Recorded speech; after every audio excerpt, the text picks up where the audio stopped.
Bonjour, aujourd'hui, dans le cadre du cours d'économie générale, nous allons voir Paul Anthony Samuelson. Paul Anthony Samuelson, né le 15 mai 1915 à Gary, dans l'Indiana, États-Unis, est mort le 13 décembre 2009 à Belmont, Massachusetts, est un économiste américain. En effet, Paul Samuelson, auteur extrêmement prolifique, fut l'un des plus grands économistes du XXe siècle.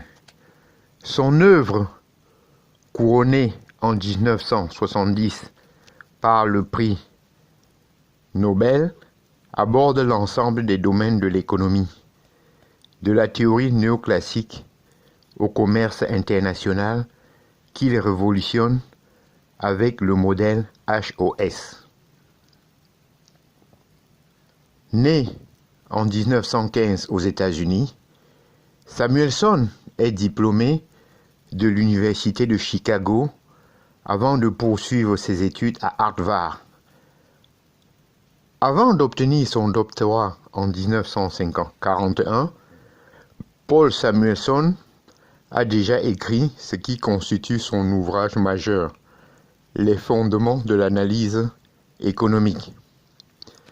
Professeur au MIT, Massachusetts Institute of Technology, depuis le début de sa carrière, auteur du manuel d'économie le plus célèbre du monde,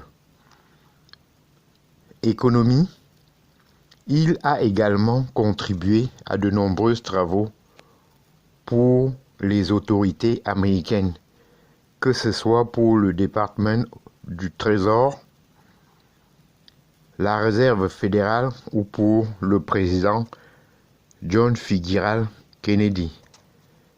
Paul Samuelson s'est éteint le 13 décembre 2009. Fondateur de la théorie néoclassique contemporaine, reprenant les travaux de John Hicks, Paul Samuelson décrit à l'aide de lois et de formules mathématiques les comportements des agents économiques sur les marchés. Ceux-ci cherchent à obtenir le meilleur prix possible, c'est-à-dire celui qui leur permettra de maximiser leur profit. Pour un vendeur ou leur bien pour un acheteur. Pour cela, ils procèdent au tâtonnement, décrit par Walras. Paul Samuelson défend alors la possibilité de voir les marchés parvenir à un équilibre général. Ce modèle est toujours à la base de la théorie économique, telle qu'elle est enseignée. Les hypothèses très fortes sur lesquelles il repose, des agents purement rationnels, des marchés concurrentiels parfaits, ont toutefois fait l'objet de nombreuses critiques. D'un point de vue macroéconomique, Paul Samuelson a contribué à réaliser ce que l'on appelle la synthèse néoclassique, mettant en place des modèles considérés comme fondateurs.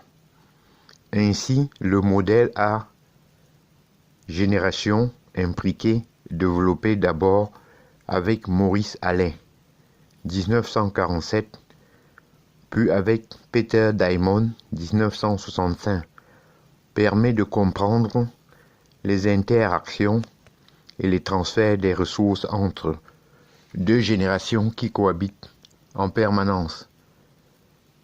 Les agents jeunes qui travaillent et ceux à la retraite qui consomment leur épargne.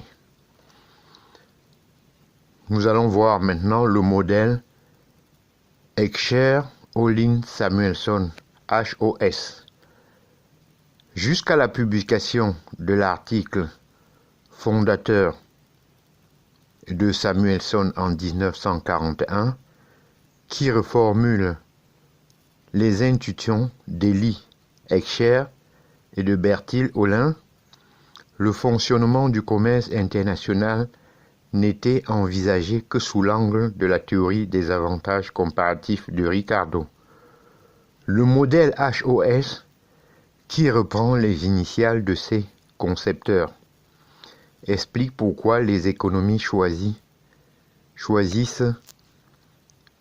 de se spécialiser.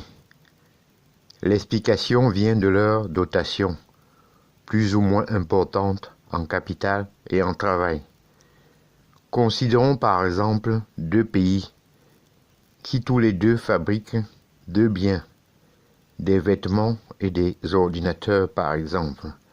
Si le pays A possède une importante main-d'œuvre à bas coût, il utilisera pour se spécialiser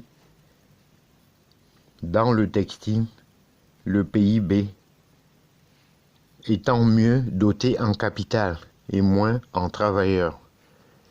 Il choisit de fabriquer davantage d'ordinateurs, secteur qui nécessite surtout des investissements massifs. Les deux pays exportent alors le bien dans lequel ils se sont spécialisés et importent le deuxième par le biais de ces échanges. Le prix de ces biens, mais aussi les salaires et les taux d'intérêt s'égalisent alors dans les deux pays.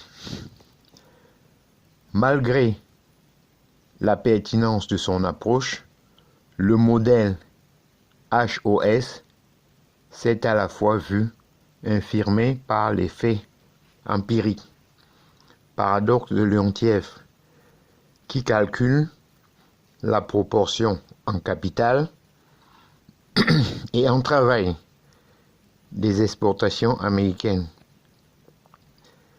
et par certaines lacunes théoriques comme la non prise en compte de l'existence de coûts fixes pour les producteurs.